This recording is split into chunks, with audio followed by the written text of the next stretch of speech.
stredoškolská florbalová liga. Tak ako po minulé roky, aj tento školský rok pokračuje pod záštitou DFA.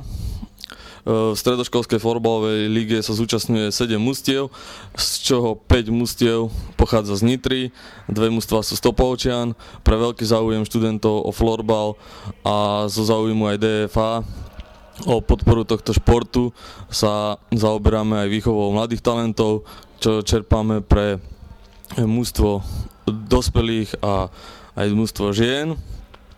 Týmto by som chcel povedať, že stredoškolská florbalová liga sa hrá dvojkolovo, čiže každý s každým na odvetu. Potom vyraďovacím spôsobom sa hrá o víťaza ligy, ktorý bude vyhodnotený.